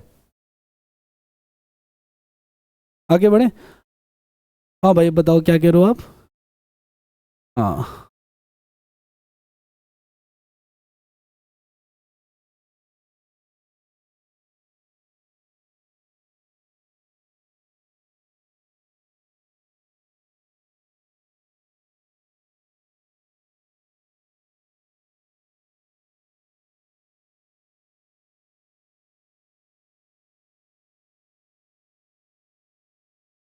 देखो आगे बढ़े, नेक्स्ट देखो आप लोग। कोई पूछे ना कि भाई गौतम बुद्ध ने जो है अपने सर्वाधिक उपदेश कहाँ पे दिए, गौतम बुद्ध ने सर्वाधिक उपदेश जो है वो अपने कहाँ पे दिए, ठीक है। तो गौतम बुद्ध ने, मैंने कहा कि इन्होंने उपदेश जो है ना अलग अलग भाषाओं में अलग अलग स्थान पे दिए, ठीक है। तो कौशल की राजधानी श्रावस्ती में जो इन्होंने अपने मैक्सिमम स्पीचेस दिए हैं, कौशल की राजधानी जो है ना श्रावस्ती, या श्रावस्ती लिख लो सीधे सीधे आप लोग, ठीक है, श्रावस्ती। और ये श्रावस्ती क्या आपका कौशल की कैपिटल ऑफ कौशल है, ठीक है ना, कौशल की राजधानी है।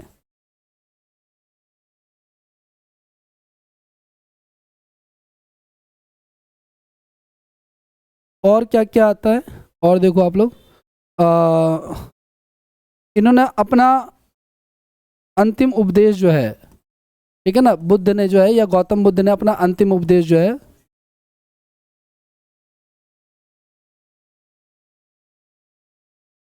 अंतिम उपदेश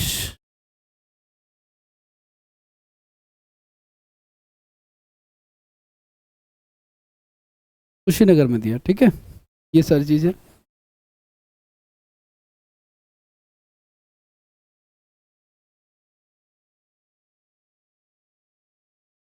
बुद्ध ने एक स्टेटमेंट भी दिया था गाइस, ठीक है। बुद्ध ने क्या कहा, बुद्ध ने कहा कि ये जो संपूर्ण विश्व है ये दुखों से भरा हुआ है, ठीक है ना। तो इन्होंने कहा कि समस्त विश्व जो है, the entire world is full of सोरो, ठीक है, समस्त विश्व जो है वो विश्व दुखों से भरा हुआ है, दुखों से भरा हुआ है। और ये स्टेटमेंट जो था वो गौतम बुद्ध का था,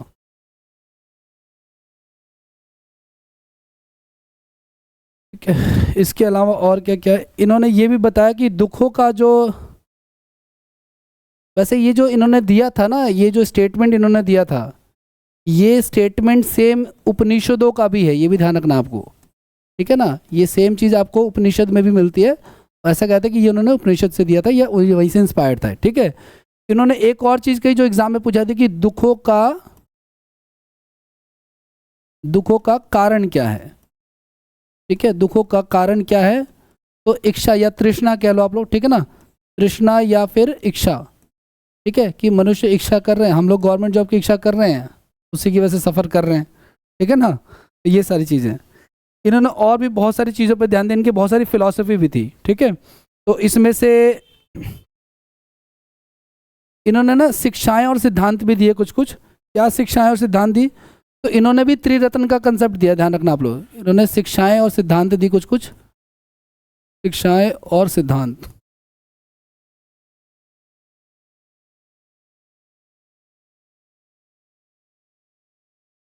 इन्होंने त्रिरत्न का कंसेप्ट दिया, ठीक है ना।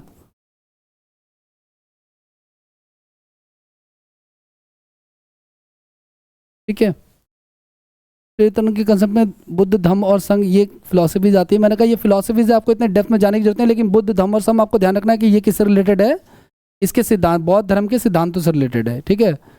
बुद्ध धम्म और संघ की नीति, ठीक है ना, इंग्लिश में भी इनके यही नाम है।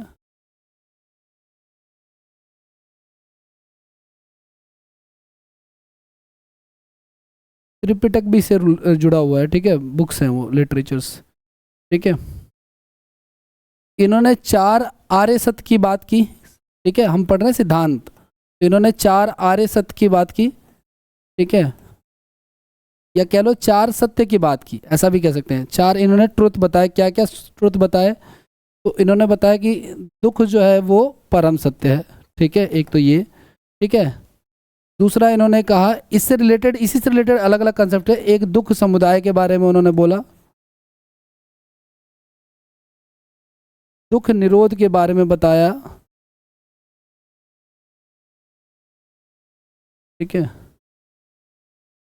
और तीसरा प्रतिपदा के बारे में बताया, दुख प्रतिपदा, उसके निवारण से रिलेटेड। बाकी मैंने कहा कि आपको इतने डेप्थ में जाने की जरूरत नहीं है, वैसे ध्यान रखना कि चार सत्य की बात जो है वो बौद्धिज्म में की गई है, त्रिरत्न की बात जो है वो, अगर ये त्रिपिटक की अगर बात करें तो ये लिटरेचर है, ये बुक्स हैं जो इसी में ही है, ठीक है, त्रिपिटक, वो आगे अभी आएगा शायद, ठीक है। इसके अलावा और क्या क्या है, इन्होंने ना 8 अष्टांगिक मार्गों की भी बात कही, हम्म,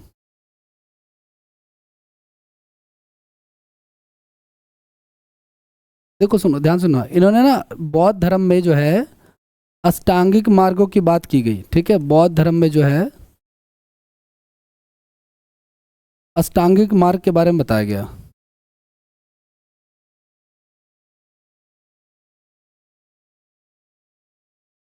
अष्टांगिक मार्ग के बारे में बताया गया, और ये मार्ग इन्होंने क्यों दिए?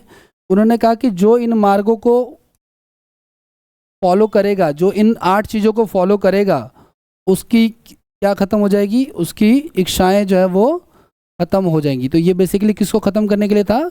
इच्छाओं को, क्योंकि उनका मानना था कि सारे जो दुखों का कारण जो है वो इच्छाएं हैं, ठीक है। तो उसमें से क्या क्या है वो, वैसे तो इतना इंपॉर्टेंट नहीं है, बस ये नाम मैंने कहा ना, आपके उसमें कंसेप्ट नहीं आएगा, लेकिन आपको नाम याद रखने पड़ेंगे, ठीक है ना।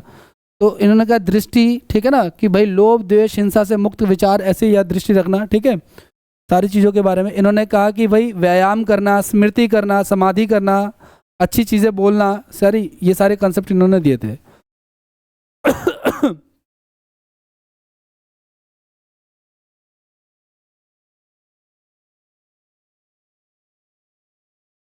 और क्या क्या कंसेप्ट है?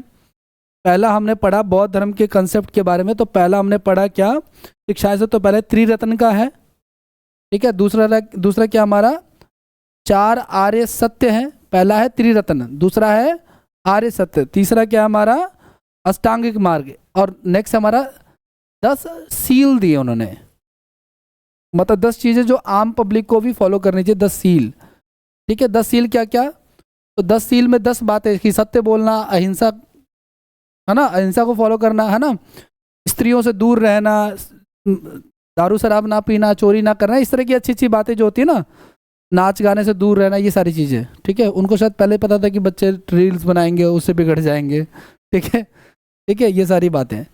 तो मेन ये था, आपको कभी भी याद करो कि जैन अगर बौद्ध सिद्धांतों की बात करें, तो पहला हमें ध्यान रखना है त्रिरत्न के बारे में, दूसरा हमें ध्यान रखना है आर्य सत्य, 4 आर्य सत्य के बारे में, ठीक है। तीसरा हमें ध्यान रखना है अष्टांगिक अष्टांगिक मार्ग के बारे में, ठीक है। और ये 10 सील के बारे में, ये सारी चीज़ें जो है ना, सिर्फ और सिर्फ इन सब चीज़ों के लिए कि हमारी हैबिट सही हो जाए और बाकी सारी चीज़ सही हो जाए उसके लिए, ठीक है। तो सिद्धांतों की बात करें तो इतना से सारी सिद्धांत हैं। अब आगे की बात करते हैं जो मेन एग्जाम में आता है, अगर सिद्धांत से मैंने कहा ना हमारे एसएससी वगैरह में सिद्धांत में या फिलॉसफी में इन डेप्थ क्वेश्चन नहीं आते हैं, तो आपको खाली नाम भी पता रहेगा तो भी काम चल जाएगा। अगर इन डेप्थ क्वेश्चन आता है तो वो एक आधा पॉइंट हल्का होगा, वो आप ऐड ऑन कर सकते हो वहाँ से, ठीक है। अब इन्होंने जो अपने गौतम बुद्ध ने जो अपने उपदेश वगैरह दिए, ठीक है ना, तो बुद्ध के जो उपदेश थे, ठीक है, उसमें पाली भाषा का इस्तेमाल जो है, या जो उस समय की लोकल लैंग्वेज हुआ करती जिसमें लोग समझ पाते थे, ठीक है ना, तो पाली भाषा का, ठीक है। बुद्ध धर्म में निर्वाण जो है ना, गाइस देखो, निर्वाण को लेकर के और महापरिनिर्वाण को लेकर के ना थोड़ा बहुत आपको दिक्कतें मिलेंगी, इन शब्दों को लेकर के ना, महापरिनिर्वाण को लेकर के ना दिक्कतें मिलेंगी, है ना। अभी हमने पहले पढ़ा था कि डेथ को कहते हैं, लेकिन मैंने कहा कि घर से निकलने वाले को भी क्या कहा गया, ठीक है ना। तो इसको लेकर इतना पीछे नहीं पड़ना, बस कंसेप्ट आपको ध्यान में रखना है, ठीक है। एक विचारधारा के हिसाब से निर्वाण का मतलब जो होता है ना, ये जो बौद्ध धर्म में निर्वाण है, इसका मतलब होता है दीपक का बुझ जाना, दीपक का बुझ जाना, अगर कोई मीनिंग पूछ ले बस ऐसा, तो ठीक है। या यूं कह सकते हैं कि जीवन मरण के चक्र से मुक्त हो जाना, जीवन मरण के चक्र से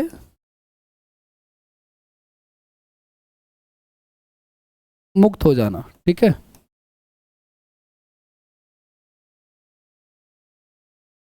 ये सारी चीजें, और क्या क्या इनके दर्शन की बात करें अगर फिलॉसफी की, कि भैया बुद्ध दर्शन या बौद्ध दर्शन जो है वो कैसा हुआ करता था, ठीक है। तो फिलॉसफी में कई सारे इनके वो थे, मतलब कि कई सारे इनके कंसेप्ट थे, उसमें से एक कंसेप्ट था आपका अनेश्वरवाद का, पहला कंसेप्ट था हमारा अनेश्वरवाद का,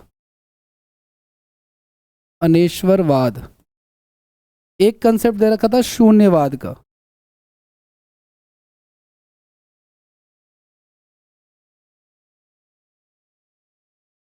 अनेश्वरवाद मतलब ईश्वर को ना मानने वाला, यानी ईश्वर की सत्ता से इनकार करने वाला। ठीक है, ईश्वर की सत्ता से इनकार करने वाला। ये सिमिलरिटी उसमें भी है, मूर्ति पूजा को ना मानना। वो बात दूसरी कि इनके जाने के बाद इन्हीं की मूर्तियां बना दी, ठीक है ना, वो चीज़ है। शून्यवाद ये मानना कि दुनिया की जितनी चीज़ें हैं ना वो सारी की सारी जो है वो सत्ताहीन है। ठीक है, संसार की समस्त वस्तुएं जो है वो, समस्त वस्तुएं जो वो हम्म हम्म समस्त वस्तुएं जो हैं वो सत्ताहीन है। मतलब आप परमानेंटली किसी को एक्वायर नहीं कर सकते, आप खुद टेम्परेरी हो इस दुनिया में। ठीक है, नेक्स्ट आपका क्षणिकवाद का तीसरा कंसेप्ट इन्होंने दिया था फिलॉसफी में, क्षणिकवाद का। ठीक है, इन्होंने कहा संसार में कोई भी चीज़ स्थायी नहीं है, संसार में कुछ भी स्थायी नहीं है। ठीक है, ये सारे दर्शन था, इस दर्शन के दम पे ना बहुत सारे लोगों ने बहुत सारे लोगों को हराया। ठीक है ना, एक किताब आती है हिस्ट्री में हम लोग पढ़ेंगे, मलिंद पानो करके ना, जब हिंद यमन का अटैक आता ना उस समय फॉरेनर जो आते थे उनको डिबेट करके दर्शन के थ्रू उनको हरा दिया जाता था। ठीक है, तो उस समय ये कंसेप्ट होता था कि हम युद्ध नहीं करेंगे, आप अपने धर्म की बात करो, मैं अपने धर्म की, और जो लॉजिकली जीत जाएगा वो अपने आप ही हार को स्वीकार कर लेगा। ये सारी चीज़ें होती थी। और क्या क्या होता था बौद्ध धर्म में, तो बौद्ध धर्म में ना पुनर्जन्म को मान्यता होती थी। पुनर्जन्म को जो है वो, पुनर्जन्म को जो है ये मान्यता होती थी, मतलब पुनर्जन्म को लोग मानते थे। ठीक है ना, वर्ण व्यवस्था को अस्वीकार किया, कास्टिज्म को, वर्ण व्यवस्था को जो है वो क्या किया, वर्ण व्यवस्था को, बातें नहीं करो, वर्ण व्यवस्था को जो है वो अस्वीकार कर दिया, उसको रिजेक्ट कर दिया ना, कास्टिज्म को रिजेक्ट कर दिया। उसका मेन टारगेट भी यही था। ठीक है, ये सारी चीज़ें जो है वो हुई। और तो कुछ खास नहीं है।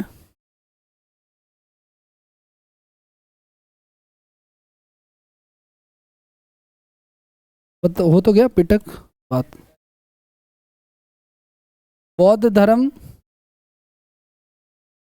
ठीक है, बौद्ध धर्म का पवित्र त्योहार है ना, बुद्ध पूर्णिमा होती है ना भाई। ये जो बुद्ध पूर्णिमा है ये कब मनाते हैं, अभी मैंने पढ़ा था।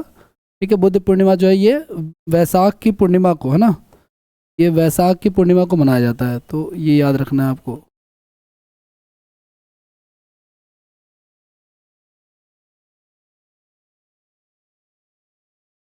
हम्म। इसके अलावा कुछ टर्म्स है जिसमें ध्यान रखना है आपको। एक वर्ड आता है जो बौद्धिज्म में, वो वर्ड बार बार रिपीट होता है, स्तूप को कहते हैं। स्तूप का मतलब, वैसे अगर इसके अर्थ की बात करें तो किसी वस्तु का ढेर होता है, किसी वस्तु का ढेर, अगर शाब्दिक अर्थ की बात करें तो यही होता है ना। लेकिन स्तूप में क्या रखा जाता है, इनके अवशेष वगैरह रखे जाते हैं। ठीक है, एक वर्ड गाइस चैत्य होता है, चैत्य का मतलब होता है बौद्धों का जो पूजा स्थल होता है वो चैत्य कहलाता है। ठीक है, तो बौद्धों का पूजा स्थल जो होता है वो, बौद्धों का पूजा स्थल जो है वो चैत्य कहलाता है। ये सब बुद्धिज्म से जुड़ा हुआ है, अन्य किसी अन्य कोई मतलब नहीं है इसका। ठीक है, जो उनका वर्शिप प्लेस है।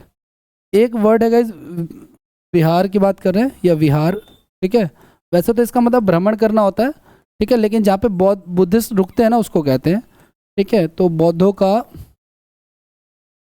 निवास स्थल जो है वो, ठीक है, ये सारी चीज़ें। फेमस प्लेसेस की अगर हम बात करें बौद्धिज्म में, ठीक है, कि भाई फेमस प्लेसेस या चर्चित जगह कौन कौन सी है, तो फेमस प्लेसेस में जो है एक आपका आता महाबोधि मंदिर, महाबोधि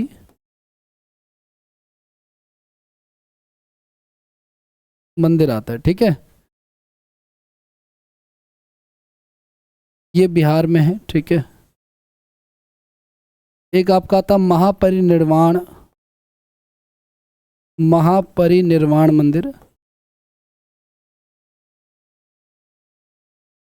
ठीक है, ये यूपी में आता है। और एक है धमेख स्तूप,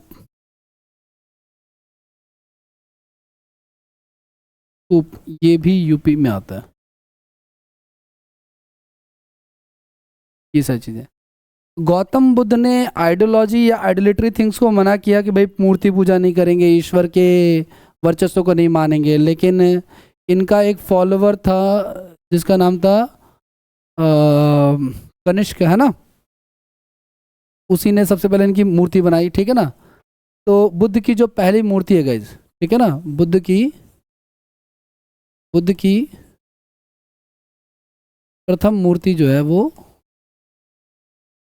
बनी। उस मूर्ति का जो कंसेप्ट है अभी भी देखते हैं ना, जो मैंने फोटो लगा रखी थी पीछे, आपने देखा बार बार जो आ रही थी फोटो पीछे, वो गौतम बुद्ध की एकमात्र ही मूर्ति है जो ऐसी इसी पोज में चलती रहती है जनरली, है ना। कोई भी फोटो है कहीं भी मिले, यहाँ पे मिले कहीं और मिले, ठीक है। तो इसको मथुरा शैली से, इसको मथुरा शैली कहते हैं। शैली का मतलब आर्ट, उस चीज़ को मनाने का, ठीक है। तो गौतम बुद्ध की जो ये बनी मूर्ति, इसको मथुरा शैली कहा जाता है। पहले ये हब हुआ करता था पूरा का पूरा, ठीक है, पूरा आर्ट कहा जाता था, ठीक है। लेकिन सबसे ज्यादा मूर्तियां जिसमें बनी वो थी गांधार शैली। बुद्ध की सबसे ज्यादा मूर्तियां जो बनी,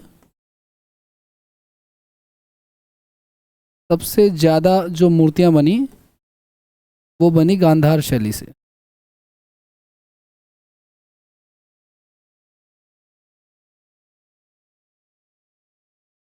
हमने पढ़ा था ना वो महाजनपद वाला कंसेप्ट, है ना। तो मथुरा शैली, गांधार शैली, गांधार पहले पाकिस्तान वाला इलाके में जो अब जा चुका है वो। और बात कर लेते हैं बौद्ध संगीतियों के बारे में, बौद्ध सम्मेलनों के बारे में, है ना। तो बौद्ध सम्मेलन में गौतम बुद्ध की डेथ कब हुई? 400।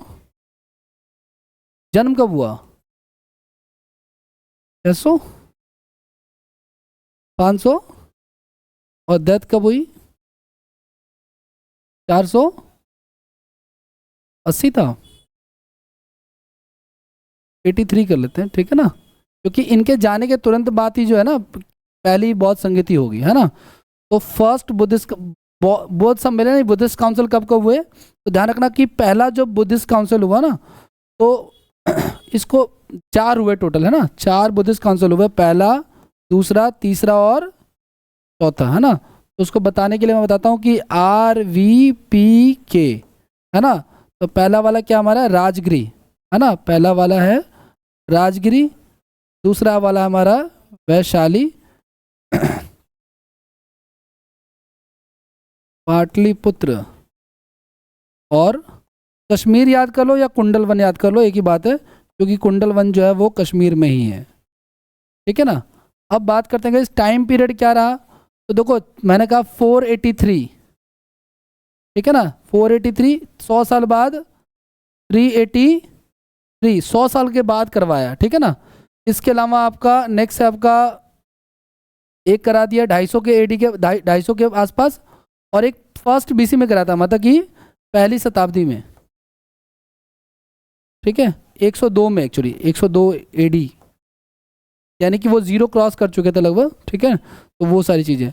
अब बात करते हैं क्या क्या राजा थे। तो राजा को याद करने की ट्रिक है अका अक।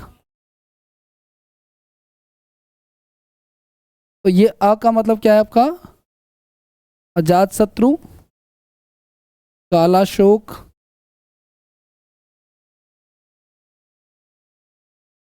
अशोक थर्ड। बुद्धिस्ट काउंसिल किसके टाइम पे हुई थी? अशोक के टाइम पे, और कनिष्क के टाइम पे, ठीक है। वो जो मथुरा शैली, गांधार शैली देख रहे हो ना आप लोग, वो कनिष्क की देन है। कनिष्क भारतीय नहीं है, ध्यान रखना इस चीज़ का, अंग्रेजों के खानदान से है, विदेशी है, हिंद यवन, ठीक है। इसके अलावा ये तो राजा थे गाइस, ये तो राजा हैं, लेकिन इनके अध्यक्ष भी हुआ करते थे, ठीक है। तो पहला अध्यक्ष था महाकश्यप। ये अध्यक्ष की बात हो रही है, जो उसको राजा थोड़ी आएगा उसको ऑर्गेनाइज कराने, है ना। महाकश्यप। दूसरा जो था वो था आपका सबाकामी, मोगलीपुत्र तीस्त, मोगलीपुत्र तीस्त, और वसुमित्र। ठीक है, जब चौथी बुद्धिस्ट काउंसिल होगी तो उसके बाद बौद्ध धर्म भी दो हिस्सों में बढ़ गया है ना, हीनयान और महायान में बढ़ गया। ठीक है, और भी हर बुद्धिस्ट काउंसिल में कोई ना कोई काम हुए। ठीक है ना, तो वो आपको ध्यान में रखना है। चौथी बुद्धिस्ट काउंसिल के बाद, चौथी बौद्ध संगीति के बाद, बौद्ध संगीति के बाद, संगीति के बाद जो है वो बौद्ध धर्म को दो हिस्सों में बांटा गया। एक था आपका हीनयान, ठीक है, हीनयान, और दूसरा था आपका महायान। ठीक है, महायान। अब इनके बटा तो दो, जब दूसरी बुद्धिस्ट काउंसिल, अब इन डेप्थ पढ़ोगे ना तो दूसरी जो बुद्धिस्ट काउंसिल है वहाँ भी बटा है, वहाँ पे 4 हिस्सों में बटा है, तो टोटल 6 हिस्सों में बट चुका है। लेकिन जो पेपर में ज़्यादा पूछा था वही बच्चों को ज़्यादा याद होता है, वही ज़्यादा पढ़ाया भी जाता है। ठीक है, तो उतने डेप्थ में आपको जाना नहीं है। ठीक है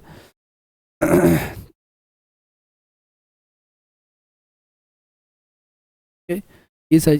किसी में ना जैसे वहाँ पे था ना कुछ, देखो जब हमने पढ़ा था जैन धर्म, है ना, तो एक हमने पढ़ा क्या, श्वेतांबर, एक हमने पढ़ा दिगंबर। दिगंबर वाले है ना कट्टर, देखो इनके विचारों के आधार पे इनके बीच में मतभेद हो गया, उसी तरह से इसमें भी विचारों के आधार पे मतभेद हो गया, है ना। जिसको बिल्कुल कट्टर तरीके से फॉलोअप करना है, ठीक है, वो एक कैटेगरी में आ जाए, जिसको थोड़े बहुत एडजस्टमेंट चाहिए कि वो नॉनवेज भी खा सकता है, वो ज्वेलरी भी पहन सकता है, वो प्रॉपर वस्त्र भी पहन सकता है ना, वो दूसरी कैटेगरी में चला जाता था।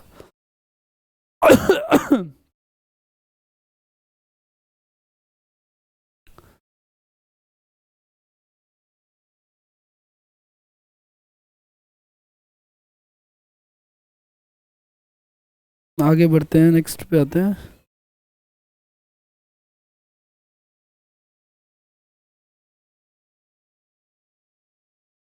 नेक्स्ट की बात करते हैं कि अगला हमारा बौद्ध लिटरेचर, बौद्ध साहित्य। ठीक है, तो एक शब्द आता है, ठीक है ना, तो बौद्धों का जो है ना, बौद्धों के सारी जानकारी जो है इन बुक से हमें, ठीक है, इसको क्या कहते हैं, बौद्धों का धर्म ग्रंथ, है ना, इसको क्या कहते हैं, बौद्धों का धर्म ग्रंथ, धर्म ग्रंथ। ठीक है, सबसे पहले जो है इसमें आता है, इसमें 3 कैटेगरी आती हैं आपकी। सुत्त पिटक आता है, पहला आता है इसमें सुत्त पिटक, सुत्त पिटक आता है। अब पढ़ना चाहो तो सुत्त पिटक में भी बहुत कुछ मिल जाएगा आपको, ठीक है ना। लेकिन अगर कोई पूछे ना कि इसका अर्थ क्या है, इसका मीनिंग क्या है, तो इसका मतलब होता है धर्म का उपदेश, ठीक है ना, यानी धर्मोपदेश इसको कहते हैं। इसका मीनिंग क्या है सुत्त पिटक का, तो इसका मीनिंग यानी इसका अर्थ क्या है, इसका अर्थ है धर्मोपदेश।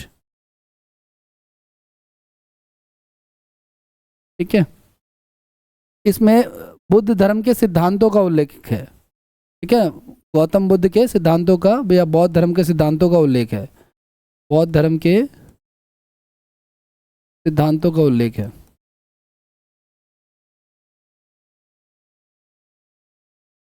ठीक है, इसके अलावा इसमें और आता है क्या, इसमें आता है आपका, अच्छा, इनके कई सारे शिष्य, अब मैंने कहा ना पढ़ाने वाले के ऊपर है ना। इनका एक शिष्य था जिसका नाम था आनंद, है ना, उसको कई बार मारने, आनंद ने के ऊपर ब्लेम लगता है कि कई बार उसने गौतम बुद्ध को मारने की कोशिश की, है ना। मैंने तो हिस्ट्री पढ़ी थी, ठीक है, हिस्ट्री में मैंने ये जब मैंने कहा ना बायोग्राफी पढ़ी मैंने, तो जब ये सबसे पहले जब इन्होंने अपना गुरु बनाया जिसको, है ना, शायद अलाल कलाम ही नाम था, ये क्या नाम था, तो पहली बार जब गुरु बनाया ना तो देखा था कि गुरुजी, तो ये सारी बात उस बुक में लिखी हुई थी जो मैं आपको बता रहा हूँ। उसमें ये लिखा हुआ था कि गुरुजी सबको भूखा रहने का उपदेश तो दे रहे हैं, लेकिन उन्होंने एक दिन गुरुजी को रंगे हाथों पकड़ लिया था खीर खाते हुए, कि झोपड़ी में जाके वो खीर खा रहे थे। सबको बाहर लिटरेचर क्या दे रहे हैं वो, इसकी वजह से उनको जरूरत पड़ी कि गुरु बदलें वो अपना पहला, तो उन्होंने अपना पहला गुरु बदला, फिर वो दूसरे गुरु, क्योंकि पहले गुरु पर उनको कोई खास स्पिरिचुअल बेनिफिट नहीं हो रहा था। ठीक है, वो सुनने के ऊपर है, करने के ऊपर है, हमें इतना ध्यान रखना है कि जो हमारे एग्जाम से रिलेटेड है ना। दूसरा क्या हमारे पास दूसरी जो बुक आती है वो आती है विनय पिटक, विनय पिटक आती है। इसमें बौद्ध धर्म के तो उपदेश और इसमें बौद्ध धर्म के नियम है, ठीक है, इसमें बौद्ध धर्म के क्या है, बौद्ध धर्म के नियम वियम रखे गए हैं, रूल्स रेगुलेशन। ठीक है, इसकी रचना आनंद ने की थी, जो उनका शिष्य था ना। इसकी रचना किसने थी सुत्त पिटक की? ये गौतम बुद्ध का अपना शिष्य था उनका, ठीक है ना। और इसकी रचना एक व्यक्ति ने की जिसका नाम था उपाली। ठीक है, उपाली उपाली उपाली उपाली मी नहीं है, लॉ है। ठीक है, तीसरा जो था हमारे पास एक है आपका, लास्ट आता है क्या, अभिधम पिटक। थर्ड जो आता है वो आता है अभिधम पिटक। ठीक है, तो इसमें ना गौतम बुद्ध के दार्शनिक व्यूज की ना व्याख्या है। ठीक है, इसमें क्या क्या आपका बौद्ध मतों की दार्शनिक व्याख्या कह लो आप लोग, बौद्ध धर्म की दार्शनिक व्याख्या। दार्शनिक बोलो तो फिलॉसफी से रिलेटेड, तो दार्शनिक व्याख्या है। ठीक है, और इसको बनाया था मोगलीपुत्र तीस ने, वो जो थर्ड बुद्धिस्ट काउंसिल में था ना। ठीक है, तो इसका रचना करने वाला कौन है? इसकी रचना करने वाला है मोगलीपुत्र तीस।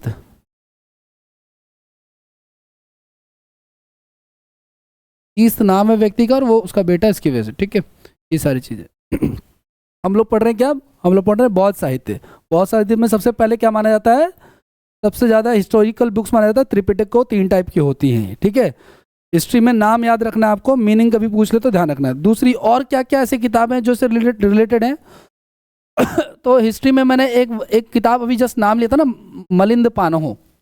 ठीक है ना, या मिलिंद पानहो कहते हैं गाइज। ठीक है, तो ये किताब बौद्ध धर्म से रिलेटेड है। इसको नागसेन ने लिखा था। हम बुद्धिस्ट लिटरेचर की बात कर रहे हैं। ठीक है, नेक्स्ट आपका महाविभास सूत्र। ठीक है, ये जो है ये वसुमित्र ने लिखा था। ये वसुमित्र ने लिखा था। ठीक है, इसको बौद्ध धर्म का क्या कहते हैं? इसको बौद्ध धर्म की डिक्शनरी कहते हैं। ये जो दूसरी बुक है हमारी, इसको बौद्ध धर्म की डिक्शनरी कहा जाता है। डिक्शनरी कहा जाता है। इसके अलावा एक है गाइस हमारा बुद्ध चरित।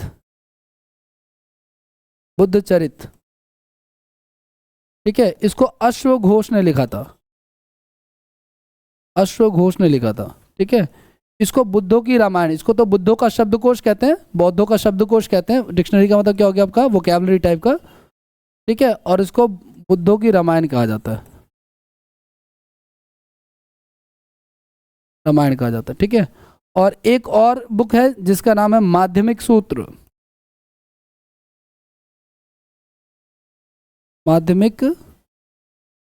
ठीक है ना, इसको लिखा था नागार्जुन ने। ठीक है, हाँ, भारत का आइंस्टाइन कहते हैं इसको। ठीक है, इसके अलावा गाइज आपसे कोई पूछ दे जातक कथाएं भाई ऐसा माना जाता है कि गौतम बुद्ध पहले अवतार नहीं थे, इससे पहले भी वो कई बार अवतार। हिंदू धर्म में भी तो विष्णु के 10 अवतार हैं।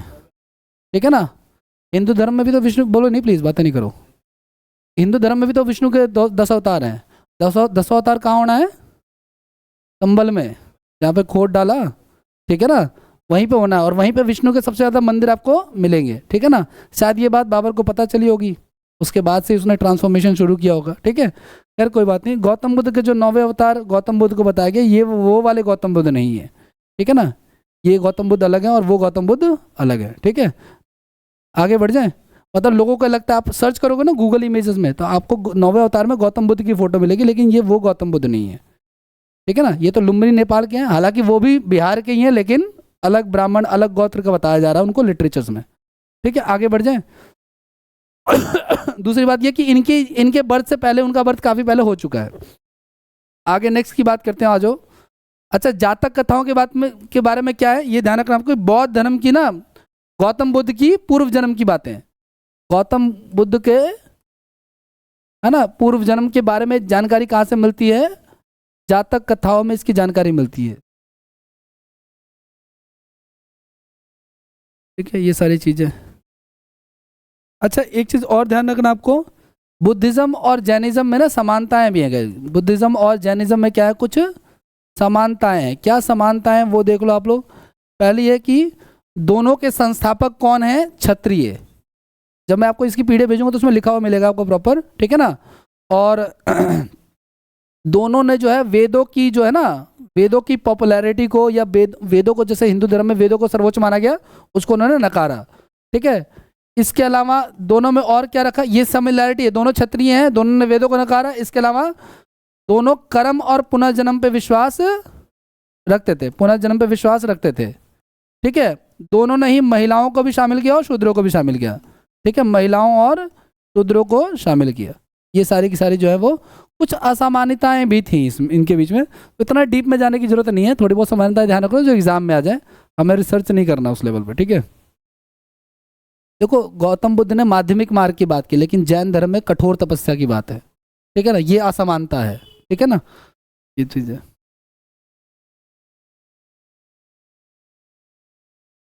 ये सारे के सारे उससे रिलेटेड कोई क्वेश्चन आते हैं, इतना ही है, ठीक है। बाकी नेक्स्ट, अच्छा देखो सुनो, ध्यान से सुनना आप लोग, बुक्स में ना गए, ध्यान से सुनिएगा आप लोग, बुक्स में हम लोग ये जो आपने चार्ट मैंने आपको पढ़ाया, मान के चलो यहाँ पे ईसा मसीह का जन्म हो गया है ना, अब मैंने आपको ये बताया कि 2500 से 1500 साल क्या इंडस वैली सिविलाइजेशन है ना, सिंधु घाटी सभ्यता, कल पता नहीं कर्नाटक की गवर्नमेंट ने या किसने 10 मिलियन के अनाउंसमेंट किए है, तो जो सिंधु घाटी सभ्यता को क्या करेगा, डिकोड करेगा उसकी लैंग्वेज को, अभी तक पढ़ी नहीं गई है ना, जो पढ़ के बता देगा उसको 10 मिलियन का अवार्ड दिया जाएगा, ये कर्नाटक की गवर्नमेंट। अब उनका क्या बेनिफिट है इसके पीछे वो जाने कि क्यों करना चाहते हैं ये, ठीक है ना।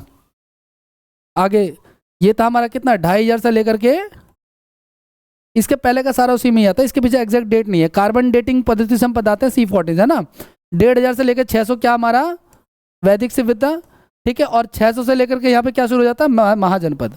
लेकिन ये जो वैदिक सभ्यता जहाँ पे मैंने आपको जैन धर्म और बौद्ध धर्म के बताया गई, यहाँ पे सेम और भी बुक्स में आप जब बुक उठाओगे आप लोग पढ़ना शुरू करोगे सेम पैटर्न मिलेगा, सेम सीक्वेंस मिलेगा, लेकिन जैन धर्म और बौद्ध धर्म के साथ साथ वहाँ पे आपको वैष्णव धर्म, शैव धर्म, आजीवक संप्रदाय, सारे रिलीजन के बारे में आपको बुक्स में मिलेगा, इसमें भी मिलेगा जो एप्लीकेशन में आप लोग क्वेश्चन लगाओगे, ठीक है ना। तो नेक्स्ट क्लास में इसके बारे में थोड़ा बहुत पढ़ेंगे, थोड़ा बहुत ना कंसेप्ट के बारे में, ज़्यादा डेप्थ नहीं लेकिन थोड़ा बहुत तो पता होना चाहिए, ठीक है। आज के लिए इतना ही, बाकी नेक्स्ट क्लास में करेंगे, थैंक यू।